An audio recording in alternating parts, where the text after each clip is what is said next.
Thank you, everyone, for joining us for this free series, Resilience in Challenging Times. And it is a great joy and an honor to have the author of the book, The Untethered Soul and the Surrender Experiment, Michael Singer, here with us participating in the series. Michael, thank you so much for joining us for this. No, it's my honor, Tami. I look forward to talking to you. I want to get right to it because I know our listeners want to hear from you. A lot of people are suffering right now. They would say they're suffering, whether it's economic challenges, health concerns, all kinds of fears related to the instability and unknown of the situation we're in. To begin, can you just talk directly to those people who are suffering in that way? What do you have to say during this time? The way I have always approached things is we live in two worlds, the outside world and the inside world. We live in two environments. It's always that way, not just during these times, but it's not any different during these times. There is what is going on outside, and there's what's going on inside. The outside, we don't have control over. We have some, but very little. And it unfolds. The inside, we have complete control over. It's our mind, it's our emotions. Our consciousness is the center of will, the center of strength, of power. And we have the right to, Master used to say, regain our kingdom. We have the right to live inside in a beautiful place. If the outside is not beautiful, it doesn't have to come in and disturb the inside. You're always better off centered, clear, filled with energy, filled with clarity, and then you can deal with the outside. You have to deal with the outside, but the outside doesn't have to come in. If you're letting yourself get sick, even if you're not sick, you're letting you get sick internally out of fear, anxiety, et cetera, you're not doing anyone any good. It isn't good for your health. It isn't good for the rest of the world. You can't, the rest of the people around you, you can't make good decisions. People are making all kinds of very interesting decisions nowadays out of fear and anxiety. Fear and anxiety don't make good decisions. So the argument that how can you be doing okay inside when it's so bad outside is not a good argument. Because unless you're doing good inside, you can't interact optimally. Buddhists call it right action. You can't interact optimally with the outside unless you're clear inside.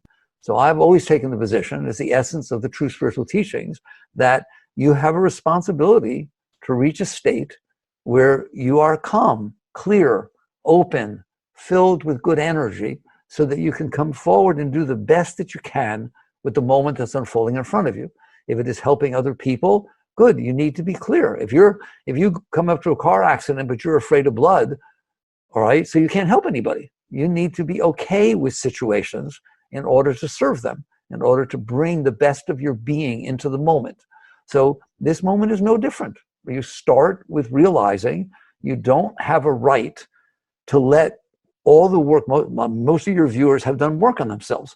They've meditated, they've done mantra, they've done work, right? This is not a time, this is a time to bear the benefit of those works. It is not a time to say, this is different, I'm giving that up. This is too real for me. I can't handle that. You have to be able to handle the moment in front of you. The alternative is you can't handle it. Well, if you can't handle it, you're of no use to yourself or anybody else. So I start with the position, which I'm sure a lot of people have a lot of trouble with, that this is no different inside. You have a responsibility and an obligation for yourself, for your ability to serve others and to help the situation, to maintain a clear center inside. And basically, people know how to do that. But they're usually, when times get really rough, people have trouble. People have trouble and their mind takes over and their fears take over. And the discussion is, of what use is that? The truths are still there. You're sitting on a planet, spinning around in the middle of absolutely nowheres. It has not changed. The sun is 93 million miles away. It didn't get closer. Your nearest star is 4.5 light years away. The whole universe is continuing to go about its business. You should have your mind and your heart in harmony with reality. And that is reality. And now come down and do your part to help serve yourself. Make sure you take care of your body, serve your family, make sure they're making good decisions, the kids, et cetera, and do the best that you can with the economics. Obviously, the economics are atrocious right now, right? But you inside, your state does not have to be affected by that. You will deal with the different situations as they unfold. That's the best that you can do. It's like, I like to present it that it's not even a discussion as to whether this is reality. It is reality. The question is not whether it's reality. Can you handle reality? And if we're supposed to be the highest species on the planet, if you can't adapt to reality, then you haven't done the work you need to do on yourself. So that's my starting position with this before we get into what should we be doing, because that's different for each person. But I'm willing to talk about that.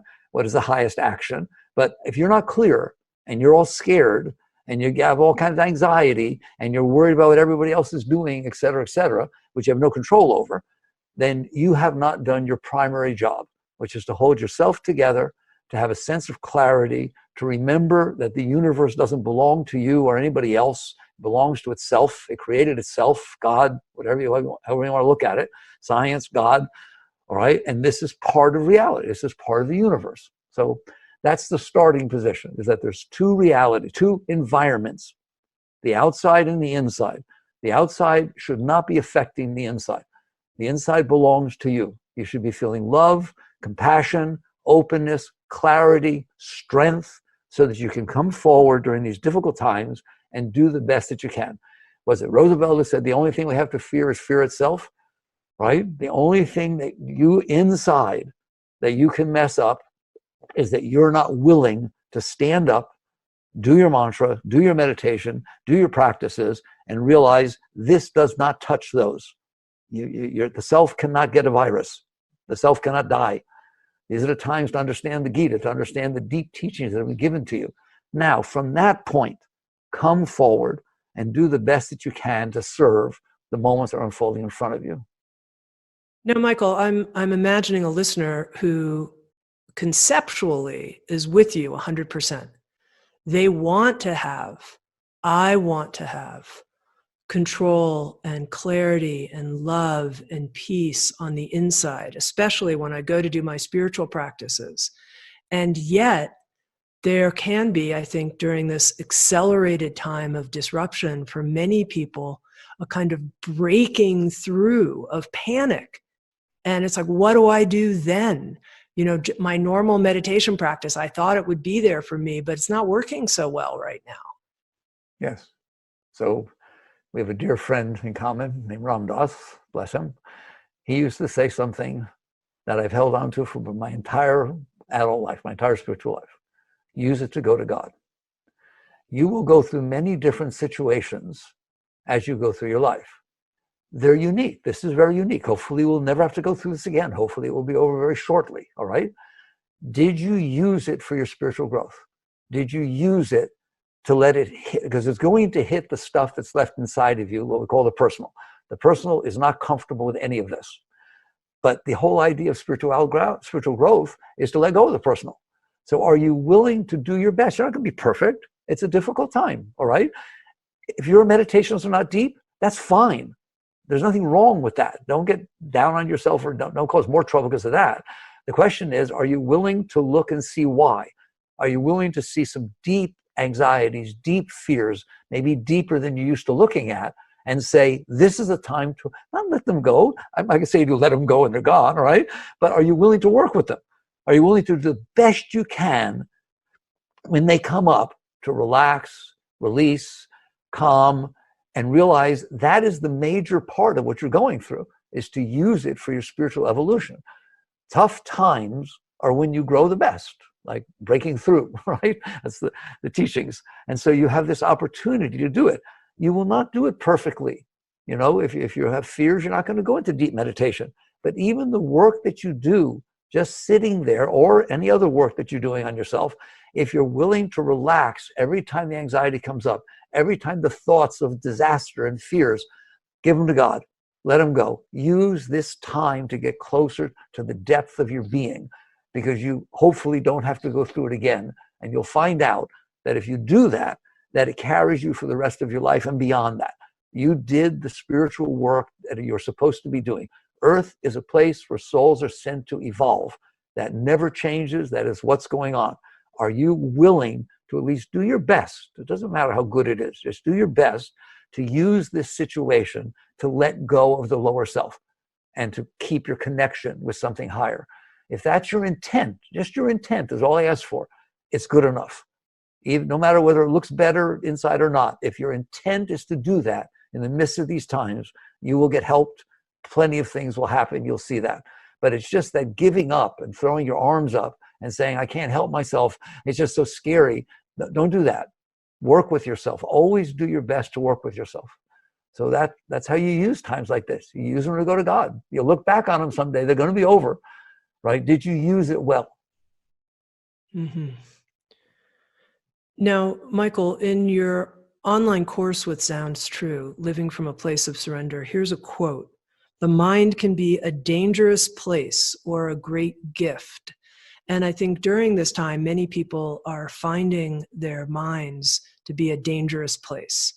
They go into their minds and they project these worries, those worries. They read the news. It's a dangerous place in there. How can we relate to our minds instead to access the great gift that can come with the mind? Well, that's a beautiful question. It's very deep. And you're separating the difference between the personal mind and the impersonal mind. The intellectual mind, what I call the samskaric mind, the mind that's coming from the blockages that are inside of you that you still, you haven't finished with yet. Part of you haven't finished. It will create thoughts. It will create emotions. And the mind is capable, I gave you. I can only share what I do, all right? And that is, I have fixed my mind on the infinite. There is a whole universe going on. There's galaxies that don't know anything about this. It's not irrelevant. It's reality. Your mind should think about that, if that's comfortable to you. Right? There's other ways that you can use your mind that's more maybe in tune with how you think. But get your mind off of yourself. Your mind is capable of abstracting from the personal. That's the mind that we should take time to do. I used to teach, right? When you get in your car, which we're not doing nowadays, when you get in your car, stop for a moment. You're sitting on a planet. You're about to drive around the planet a little bit. When you get out, do the same thing. When you walk through a doorway, even if you're at home, when you walk through a doorway, stop. Remember, I'm on a planet, spinning in the middle of nowheres. Everything's fine. Everything's been fine for 13.8 billion years. It was left, the universe was left alone. It made DNA. It made everything you're looking at. It made your body, all right? Without anyone being here to do it. This is the same universe that you are living in. This is just what it's doing now on this little planet. So you abstract from it. You think of the infinite. They always say, focus only on that which is infinite and eternal. Okay? And if you do this with your mind, you're going to find out that the lower mind falls away. It's just like mantra. It's just a thinking mantra, if you will. Jnana Yoga. That's what we teach about. So basically, it's going to be a struggle. But you're going to struggle anyways. Why not use it for a meaningful purpose? Like I said, when it's said and done, excuse me, I want you to be able to look back and say, I use this to go to God. I use this to become a better person, to make something greater of myself, because that's the entire purpose of your life. And there is no exception here. So you have the right. You're in there. You're in there. Obviously, people come to me and say, but my mind's driving me crazy. I say, how do you know? How do you know your mind's driving you crazy? Because I'm in here. Well, who's in there? Who's watching the mind that's disturbed? Because that being is not disturbed. The self is not disturbed. The self is calm, clear, in harmony with the divine. And so you take that seat, and there's no excuse for leaving that seat, period. And that's what I would like to share with everybody. Use this to grow spiritually. Now, outside, obviously, deal with what you need to deal with. Deal with your finances, deal with your family, deal with the illnesses if anyone's around, people you know, whatever it is. Do what you can to help. But inside, do this work on yourself. Do not use this as an excuse to throw your hands up and fall down into the lower self. Now, you said there's no excuse to leave that seat, the seat of consciousness. Yes. Tell me what it's like to be firmly planted in the seat of consciousness and not leave that seat. If we do our work over time, and I'm not talking about just a weekend meditation or something, but every moment, if you continuously work with yourself and let go of whatever's coming up, at some point, the Shakti starts flowing. And you feel a strong upward flow of energy that feeds you. And it doesn't stop because there's a virus, and it doesn't stop because of the politics, and it doesn't stop because of financial problems, right? It will only stop if you leave it. It will never leave you. And so basically, you just commit yourself to God. You commit yourself to yoga, to the deep, to the depth. And so that's what it's like, is you have a power inside that is pulling you back into it. It doesn't stop doing it during a time like this. It only stops if you are willing to say what's happening outside is more important than what's happening inside. And what's happening outside is never more important. I like to think nowadays, but not nowadays, even up to these times, we read and laud Anne Frank. You know what I'm talking about. I have to quote it, right? That this young girl sat there and kept a positive attitude in the midst of the Holocaust. So, okay, we're going through something. Not what she went through, all right, but we're going through something. You have an obligation to do your best to let go of what's pulling you down and allow what will pull you up to always be what's guiding your life. And eventually the Shakti gets so strong that it's almost like you couldn't leave it if you tried to. It's pulling you back into it. And Ram Dass used to say, back in the 70s, we used to listen to him, that I'm standing on a bridge watching the water go by. Every once in a while, a spray comes up and touches me, but I'll never go back down there. That's what it means to establish yourself in the seat of self. I will never go back down there. I don't have to stop it from being there, but it's not who I am. I am the one who's noticing it, and I'm willing to do the work under all circumstances to maintain that seat of consciousness, that seat of separation, that seat of witness.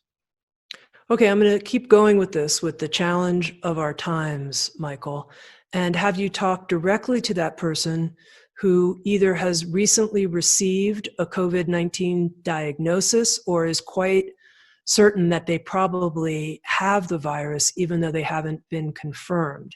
And they're listening to you and they're like, okay, that sounds good if I was well, but I'm not. These are the times that try men's souls. The beauty of the discussion we're having is it's not like there's a choice. If you have the virus, you have the virus. That's your outer state. If you have a problem, you have a real problem, but your inner state doesn't have to compound that problem. People can go through illnesses and use them to grow spiritually. Some people say, what I thought was the worst thing that ever happened to me ended up being the most amazing. People go through near-death experiences, you know that. And then they come back and they say, oh my God, now my life has way more meaning than it ever had before. Look at it from an inner state of clarity. Now you can deal with it. If you get yourself sick inside, one, that's not a nice seat for your soul to sit in, and I don't want you sitting there. I want you always to have a beautiful environment, even in the midst of this. You're going to go through it anyways. You understand that? There's no justification for saying I'm better have two problems than one. You got a problem. The other thing is, as we all know, that your inner state affects your outer health. So to the extent that you're willing to give up inside and get all frustrated and blocked, you're not helping your immune system or your body fight off this thing. Because a lot of your Shakti, your energy, your chi is being used to try and support your messed up inner state. So it's not like this is a philosophy. It's like you don't have a choice. It's terrible. I'm so sorry if you've gotten this virus or any other problems people have, financial and otherwise, or even concerns for their families, right? Of course, I have compassion, caring, but that's why I'm saying what I'm saying. I don't want you to be a mess inside just because it's a mess outside. That doesn't help anything. That's what I'm saying. That's what I would say to him. All right? Chin up. Okay. Now our listener is like, okay, I'm going to use this time to go to God. I want to do that. Michael Singer is talking directly to me. However, truth be told, I'm not exactly sure how to do that. I'm not exactly sure what that means. I obviously need to let go of a lot. A lot of things aren't going to be going my way. I didn't want this or that. Okay, but beyond that, how do I use this time specifically, practically, to go to God? I understand. Moments are going to be unfolding in front of you. The first and most important thing is acceptance. Acceptance doesn't mean giving up. Acceptance doesn't mean you don't deal with it. Okay, I'm going to die, or who knows what happen. No, it doesn't mean that at all. It means I understand that this is what's happening. and I accept that this is reality, not why me, not who did wrong. No, this is reality. That's in front of me. You can't do well inside if you don't accept reality outside, because then your mind will just try to rationalize and cause all kinds of problems for you, because it won't accept the outside. You'll be fighting with the outside instead of working with it. So you start with just that breath. Okay, this is the reality I'm dealing with. Then you try to keep a state of reasonable clarity inside about the reality. How do you do that? You can start with positive thinking. That's one level that at least you should be doing that, right? You sit there and say, we'll make it through this. And even if I don't, whatever it is, I will be a better person because of this. If you're into God running everything, if that's your state, God knows what he's doing. There are so many different things that you can do with positive thinking to create a nicer environment inside. In my opinion, you have an obligation to do that, both for yourself, for the health of your body, for your people around you. You just lift yourself up. The Gita says one should raise the self with self, not trample down the self. This is a time to be doing that work. So you can't say, I can't do that. You can make your mind say things. You're going to be used to say, every time there's a negative thought, replace it with a positive one. It's a good time to practice that. So it's woeing for itself. Oh my God, this is terrible. I'll be fine. This is okay. God knows what he's doing. Or no, this is just reality. It's just reality. Accept it either way. And then the next level is you sit there, and if you do mantra, and mantra doesn't have to be an Eastern, Sanskrit mantra, but just get something going behind that you're hanging on to at a deeper part of your mind. I'll be okay. This is okay. I'll use it, whatever it is, right? Then what will happen is when the lower self starts, these situations happen, you just settle back into it. So you have a choice. Which mind do you want to listen to? The lower mind, which we know what it's like, or you've built something beautiful inside. And then ultimately, the highest state is you relax every single time something hits your stuff. You relax. You relax. Relax and let go. Relaxing itself is letting go. People sometimes say, well, I relax, how do I let go? The very fact that you chose to relax your shoulders, relax your tummy, etc., and just relax inside, that is letting go. You're not getting all involved in what's going on.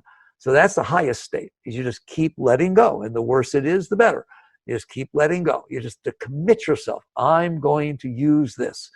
All right. Then you, of course, put aside some time in the morning and evening to remind yourself that this is what I'm doing. All right. So that it's sadhana. It's your spiritual practice. There's no exception. That's the main thing I'm saying.